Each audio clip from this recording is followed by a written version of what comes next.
How to become a true Christian. Lithuanian language part 1. Žmogus nesupranta dvasinės savo dalies.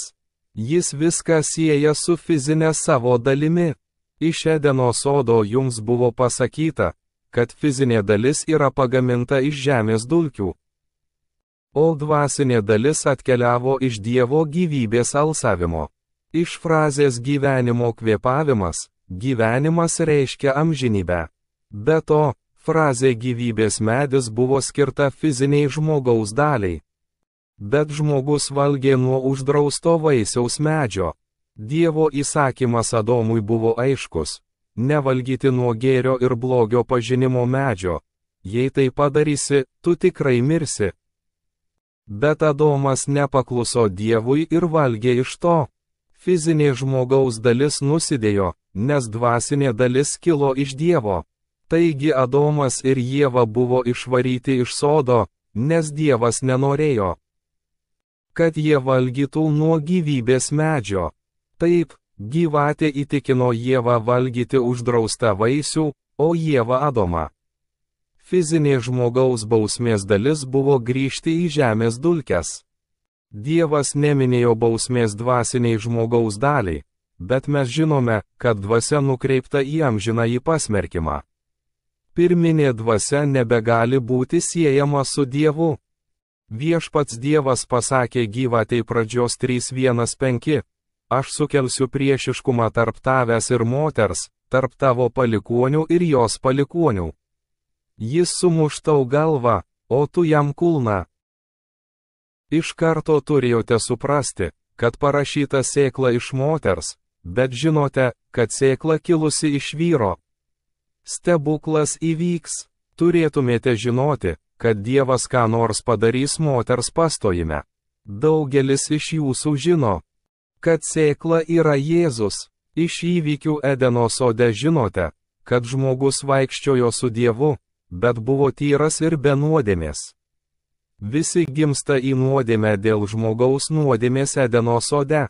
Mes žinome, kad mūsų fizinis kūnas mirs, ir žinome, kad fizinis negali patikti Dievui. Pirminė dvasia juda pasmerkimo link, o tai reiškia pragarą. Mes žinome, kad moters sėkla pastojimo metu bus stebuklas, o fizinis vyras nedalyvaus. Matome, kad moters sėkla yra Jėzus. Mes žinome, kad moters sėkla turi kažką daryti su pirminė dvasia, kad vyras turėtų amžinąjį gyvenimą su Dievu dvasiškai. Kad būtų aišku, Senojo testamento žmonės negalėjo turėti amžinojo gyvenimo su Dievu, nes turėjo pirminę dvasią. Pirminė dvasia eina į amžinąjį pasmerkimą, ir jų fizinis kūnas mirs. Dievas galėjo juos palaiminti tik ilgu fiziniu gyvenimu, bet pranašai ir tie, ant kurių atėjo šventoji dvasia ir jie tapo šventaisiais, turės amžinąjį gyvenimą su Dievu. Štai kodėl Izraelio vaikai buvo vadinami fiziškai teisuoliais tikinčiaisiais. Jie galėjo gyventi tik ilgą fizinį gyvenimą, o ne dvasinį su Dievu. Tai įrašas, kurį parašiau savo Facebook grupėms. Dvasia, kurią tu gimei, pavadinsiu pradinę dvasią. Pirminė dvasia yra sutepta, nes Adomas ir Ieva valgė uždraustą vaisių, todėl jūs gimstate nuodėmėje. Kiekvienas Senajame testamente turi pirminę dvasią. Jie negalėjo būti dvasiškai palaiminti, nebent Dievas juos pasirinktų konkrečiai užduočiai atlikti. Jonas Krikštytojas turėjo konkrečią užduotį. Jis turėjo neįtikėtiną palaiminimą. Luko 1:1-5 rašoma, jis taip pat bus pripildytas šventosios dvasios net nuo motinos įsčių. Dovydas turėjo konkrečią užduotį, bet bijojo, kad Dievas ją atims dėl jo nuodėmės su Batšeba. Psalmė 51 ir atėjo 11 sako, kad neatstumk manęs nuo savo akivaizdos ir neatimk iš manęs savo šventosios dvasios. Senojo testamento pamokslavimas ir mokymas negali suteikti jums dvasinio palaiminimo. Jūs turite žinoti tiesą ir paklusti tiesai Naujajame testamente. Jėzaus ir Nikodemo pokalbis buvo apie fizinio teisumo tikintįjį, turintį pirminę dvasią. Jūs privalote turėti Kristaus dvasią, Dievo dvasią ir tiesos dvasią, kad patektumėte į Dievo karalystę. Dievas bandė priversti Izraelio vaikus tapti šventaisiais. Išėjimo 19 ir atėjo 5-6 rašoma, taigi dabar, jei iš tiesų paklusite mano balsui ir laikysitės mano sandoros, būsite man ypatingas lobis virš visų žmonių, nes visa žemė yra mano. 6 Ir tu būsi man kunigų karalystė ir šventa tauta. Panaši Naujojo testamento raštų ištrauka buvo skirta pagonims.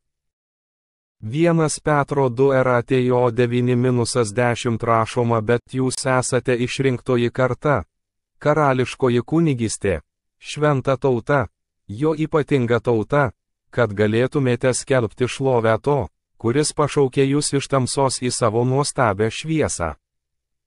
10 Kurie kadaise nebuvo tauta, o dabar yra Dievo tauta, kurie nebuvo pasigailėję, bet dabar susilaukė gailestingumo. Senojo testamento kunigų karalystė ir Naujajame testamente karališkoji kunigystė yra mokytojai ir vadovai. Jie atskirti nuo šventosios tautos. Moters sėkla buvo Jėzus.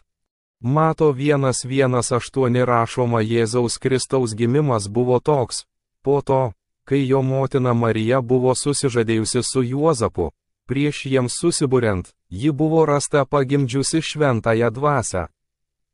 1 Jono 5 ir atėjo 6 rašoma, tai tas, kuris atėjo per vandenį ir kraują, Jėzus Kristus. Ne tik vandeniu, bet vandeniu ir krauju.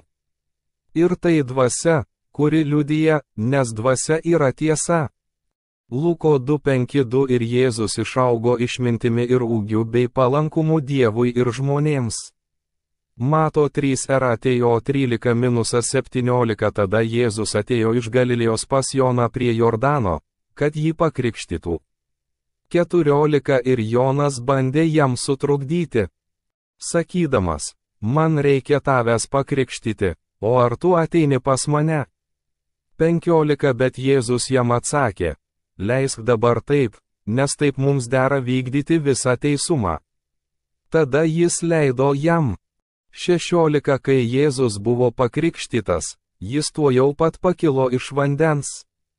Ir štai jam atsivėrė dangus, ir jis pamatė Dievo dvasią, nusileidžiančią kaip balandį ir nusileidžiančią ant jo. 17 Ir staiga iš dangaus pasigirdo balsas, tai yra mano mylimasis sūnus, kuriuo aš gėriuosi. Pagonys neprivalo vykdyti viso teisumo. Mes esame Naujojo testamento paslapties laikais. Mums nereikia fizinio vandens krikšto, kad taptume krikščioniu ar šventuoju. Mato knygoje buvo vartojama frazė Dievo dvasia, o kitose Evangelijos knygose šventoji dvasia arba dvasia. Jėzui nereikėjo Kristaus dvasios, nes jis yra Kristus, ir jam nereikėjo tiesos dvasios. Nes jis yra tiesa. Morkaus 1:1-0 rašoma, jis matė, kaip dangus išsiskiria ir dvasia nusileidžia ant jo kaip balandis. Luko 3:2 Ir šventoji dvasia nusileido kūnu kaip balandis. Jono 1:3 Aš mačiau dvasią, nusileidžiančią iš dangaus kaip balandį. Luko 3:3 Pats Jėzus pradėjo savo tarnystę, būdamas maždaug 30 metų, būdamas, kaip ir buvo manoma, Juozapo. Helio sūnus, Morkaus 1:1-4 Po to, kai Jonas buvo pasodintas į kalėjimą, Jėzus atėjo pas Galilėją, skelbdamas Dievo karalystės evangeliją. Luko 4:4-3 Bet jis jiems tarė, aš turiu skelbti Dievo karalystę ir kitiems miestams, nes tam esu siųstas. Jono 3 ir atėjo 3 Jėzus jam atsakė, iš tiesų sakau tau, jei kas negims iš naujo, negalės regėti Dievo karalystės. Mato 4:1-7 nuo to laiko Jėzus pradėjo pamokslauti ir sakyti: Atgailaukite, nes dangaus karalystė prisiartino. Matas yra vienintelė Naujojo testamento knyga, kurioje sakoma, kad Jėzus skelbė dangaus karalystę. Tai KLNGAS teisingas. Jėzus skelbė ir mokė Dievo karalystę. Evangelija pagal Luką pasakoja, kad Dievo karalystė buvo skelbiama nuo Jono Krikštytojo. Luko 1:6-1:6 įstatymas ir pranašai buvo iki Jono. Nuo to laiko skelbiama Dievo karalystė, ir visi į ją veržėsi. Be to, Jėzus Luko 4:4-3 aiškiai pasakė, kad jis buvo pasiųstas skelbti Dievo karalystę. Mato 6 ir atėjo 31-33 rašoma, todėl nesijaudinkite sakydami, ką valgysime, arba ką gersime, arba kuo vilkėsime. 32 Nes po viso šito pagonys siekia, nes jūsų dangiškasis tėvas žino, kad jums reikia viso šito. 33 Bet pirmiausia ieškokite Dievo karalystės ir jo teisumo, ir visa tai bus jums pridėta. Kad būtume panašūs į Jėzų, turėtume skelbti ir mokyti Dievo karalystės iš Naujojo testamento. Prieš nukryžiuojant Jėzų ant kryžiaus, mokiniai vaikščiojo su juo kaip fiziškai teisūs tikintieji, tebeturėdami savyje pirminę dvasią. Daugelis tikinčiųjų buvo mokomi iki to laiko, kad Jėzus buvo nukryžiuotas ant kryžiaus, bet po to tikintieji nebuvo mokomi tiesos apie Naująjį testamentą. Jėzus ant kryžiaus Jono knygoje 1:9-3 sako, taigi, kai Jėzus gavo rūgščią vyną, jis pasakė: Atlikta, ir, nulenkęs galvą, jis atidavė savo dvasią. Mato 27 ir atėjo 51-53 rašoma tada štai, šventyklos šydas perplyšo į dvi dalis nuo viršaus iki apačios, ir žemė sudrebėjo, uolos skilo, 52 ir kapai atsidarė. Ir daug užmigusių šventųjų kūnų prisikėlė, 53 ir išėję iš kapų po jo prisikėlimo, jie nuėjo į šventąjį miestą ir pasirodė daugeliui. Tai Senojo testamento šventieji, kurie nekalba kalbomis. Dėl to Pauliaus teiginys 1 Korintiečiams 1:2-3 būtų teisingas. Ar visi turi gydymo dovanų? Ar visi kalba kalbomis? Ar visi interpretuoja? Taip pat tai padarytų teisingą Jėzaus teiginį Morkaus 1:6-1:7. Ir tie ženklai lydės tuos, kurie tiki, mano vardu jie išvarys demonus, jie kalbės naujomis kalbomis. Jėzus sako, kad tie, kuriuos jis krikštija šventąja dvasia, kalbės naujomis kalbomis. Klausimas. Kodėl jie neatpažino Jėzaus po jo prisikėlimo? Jono 2:0-1:4 rašoma, kad dabar, kai ji tai pasakė, ji, Marija Magdalietė atsigręžė ir pamatė stovintį Jėzų ir nežinojo, kad tai Jėzus. Luko 24 ir atėjo 15-16 rašoma. Taigi jiems, dviem mokiniams vaikščiojant kalbėjosi ir samprotavo, pats Jėzus priartėjo ir nuėjo su jais. 16 Bet jų akys buvo suvaržytos, kad jie jo nepažino. Luko 24 ir atėjo 36-37 rašoma. Kad jiems, mokiniams tai sakant, pats Jėzus atsistojo tarp jų ir tarė, ramybė jums. 37 Bet jie išsigando ir manė matę dvasią. Jėzui buvo maždaug 33 metai, kai jis buvo nukryžiuotas ant kryžiaus. Jūsų dvasia užauga iki maždaug 20 metų. Jėzus atrodė maždaug 13 metų jaunesnis nei tada, kai mirė ant kryžiaus. Dievas palaimino mane, kad matyčiau, kaip mano žmonos dvasia eina kartu su jos fiziniu kūnu. Mano žmonai buvo 60 ir ji sunkiai vaikščiojo, bet jos dvasia vaikščiojo tobula laikysena. Jos dvasiai atrodė maždaug 20 metų. Dievas atsiuntė Jėzų skelbti Dievo karalystės, Luk 4:4-3, o Jėzus pasiuntė mokinius skelbti ir mokyti Dievo karalystės. Daugelis praleido šio rašto prasmę. Jono 20 ir atėjo 21-22 teigia Jėzus vėl jiems pasakė, ramybė jums. Kaip mane siuntė tėvas, taip ir aš jūs siunčiu. 22 tai pasakęs, jis įkvėpė juos ir tarė, imkite šventąją dvasią. Šventoji dvasia yra visų gerų dvasių administratorė. Jie gavo Kristaus dvasią, dvasiškai teisių tikinčiųjų pradžią. Turite suprasti, kad viešpats Dievas įkvėpė gyvybės kvapą, pirminę dvasią. O Jėzus įkvėpė savo dvasią, Kristaus dvasią, ant mokinių. Kai Jėzus kvėpavo ant mokinių, du dalykai įvyko greta, Kristaus dvasia įžengė į juos kaip gelbėtojas. O jų pirminės dvasios tapo naujai sukurtomis dvasiomis, panardintomis Kristaus dvasia, gyvuoju vandeniu. Jie buvo pakrikštyti Jėzaus vardu ir tapo naujų kūriniu. Taip, Dievas suteikė būdą jūsų naujai sukurtai dvasiai pakrikštyti gyvuoju vandeniu. 2 Korintiečiams 5:1-6 rašoma, todėl nuo šiol mes nelaikome nė vieno pagal kūną. Nors mes pažinome Kristų pagal kūną, dabar mes jo nebepažįstame. Romiečiams 8 ir atėjo 7-8 teigiama, kad kūniškas protas yra priešiškumas Dievui, nes ji nepavaldi Dievo įstatymui ir negali būti. 8 taigi tie, kurie yra kūne, negali patikti Dievui. 2 Korintiečiams 5:1-7 teigiama, kad jei kas yra Kristuje, tas yra naujas kūrinys, seni daiktai praėjo, štai, viskas tapo nauja. Kristaus dvasia yra viena dvasia tėvui.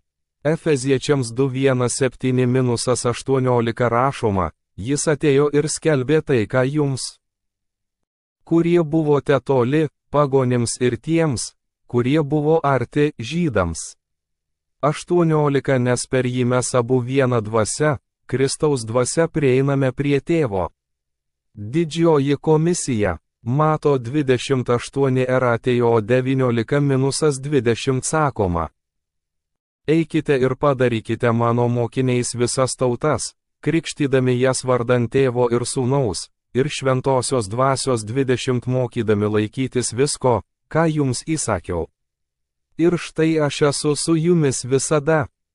Net iki pasaulio pabaigos. Morkaus 16 ir atėjo 15-18 sakoma ir jis jiems pasakė, eikite į visą pasaulį ir skelbkite Evangeliją visai kūrinijai.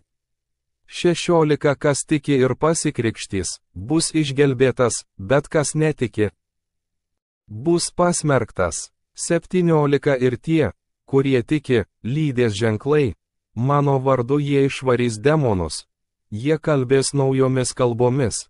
18 Jie ims gyvates, ir jei jie geria ką nors mirtino, tai jokių būdų jiems nepakenks, jie uždės rankas ant ligonių, ir jie pasveiks. Didysis pavedimas pagal Matą ir Morkų yra krikščionio apibrėžimas. Daugelis netikėjo manimi, kai sakiau, kad prieš gaudami tiesos dvasią turite žinoti ir tikėti tiesą apie savo išganimą. Efeziečiams 1:1-3 rašoma, kad juo pasitikėjote ir jūs, išgirdę tiesos žodį, savo išgelbėjimo evangeliją, į kurį įtikėję ir jūs buvote užantspauduoti pažado šventąją dvasią, Jono 1:5-6 sakoma.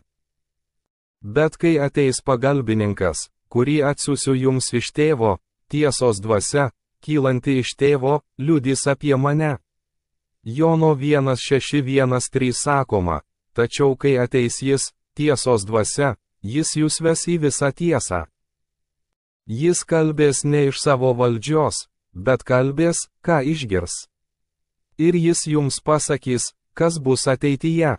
Apaštalų darbų 1:4 rašoma. Ir, susirinkęs kartu su jais, įsakė jiems neiti iš Jeruzalės, bet laukti tėvo pažado, kurį, sakė jis, jūs girdėjote iš manęs. Luko 24:46-49 sakoma. Tada jis jiems pasakė, taip parašyta. Todėl Kristui reikėjo kentėti ir trečią dieną prisikelti iš numirusių 47 ir skelbti atgailą bei nuodėmių atleidimą. Jo vardu visoms tautoms, pradedant nuo Jeruzalės. 48 ir jūs esate šių dalykų liudininkai. 49 štai aš siunčiu jums savo tėvo pažadą, bet pasilikite Jeruzalės mieste, kol būsite apdovanoti gale iš aukštybių. Apaštalų darbų 2:1-4 rašoma, kad sekminių dienai atėjus, jie visi buvo vieningai vienoje vietoje. 2 ir staiga iš dangaus pasigirdo garsas, tarsi pučiantis stiprus vėjas, ir jis užpildė visus namus, kuriuose jie sėdėjo. 3 tada jiems pasirodė tarsi ugnies liežuviai, ir ant kiekvieno atsisėdo po vieną. 4 ir jie visi buvo pilni šventosios dvasios ir pradėjo kalbėti kitomis kalbomis. Kaip dvasia davė jiems kalbėti. Daugelis nežino, kad pradinė žmogaus dvasia į žmogų ateina su Dievo ar Jėzaus kvėpavimu. Pradžios 2:7 rašoma, kad viešpats Dievas sutvėrė žmogų iš žemės dulkių ir įkvėpė į jo šnerves gyvybės kvapą. Ir žmogus tapo gyva būtybe. Jono 2:022 rašoma. Tai pasakęs, jis įkvėpė juos ir tarė, imkite šventąją dvasią, kuri yra Kristaus dvasia. Apaštalų darbų 2:2 rašoma ir staiga iš dangaus pasigirdo triukšmas, tarsi pučiantis stiprus vėjas, ir jis užpildė visus namus, kuriuose jie sėdėjo. Jėzus kvėpuoja ant jų iš dangaus, galite matyti ir girdėti, kai tikintieji gauna šventąją dvasią, nes kalba kitomis kalbomis. Leiskite man labai aiškiai pasakyti apie tuos, kurie šokinėja aukštyn ir žemyn bei laksto aplinkui. Tai yra fizinės emocijos, o ne dvasia. Apaštalų darbų 2:3 sakoma, kad būdami išaukštinti Dievo dešinėje ir gavę pažadą iš tėvo šventosios dvasios, jis išliejo tai, ką dabar matote ir girdite. Luko 1:1-13 rašoma, kad jei jūs, būdami blogi, mokate duoti gerų dovanų savo vaikams, juo labiau jūsų dangiškasis tėvas duos šventąją dvasią tiems, kurie jo prašo. Šventoji dvasia nukrenta ant pagonių. Apaštalų darbų 10:43-46 sakoma, kad visi pranašai liudija, kad kiekvienas, kuris jį tiki, per jo vardą gaus nuodėmių atleidimą. 44 Petrui tebekalbant šiuos žodžius, šventoji dvasia nužengė ant visų, kurie girdėjo žodį. 45 apipjaustytieji, kurie tikėjo, stebėjosi, visi, kurie atėjo su Petru, nes šventosios dvasios dovana buvo išlieta ir ant pagonių. 46 nes jie girdėjo juos kalbant kalbomis ir šlovinant Dievą. Ši sekanti rašto eilutė suklaidina daugelį pagonių. Apaštalų darbų 1:047 sakoma, ar gali kas nors uždrausti vandenį pakrikštyti tiems, kurie gavo šventąją dvasią taip, kaip mes. Kornelijaus namai gavo šventąją dvasią, bet Petras nori juos pakrikštyti vandeniu kaip žydus. Dievas aiškiai parodo, kad vandens krikštas nebuvo skirtas pagonims, nes jie jau gavo šventąją dvasią. Pagonių mokytojas Paulius 1 Korintiečiams 1:17 teigia, Kristus mane siuntė nekrikštyti, o skelbti Evangeliją ne žodžių išmintimi, kad Kristaus kryžius neliktų niekais. Apaštalų darbų 11 skyriuje mokiniams atsitiko kažkas reikšmingo.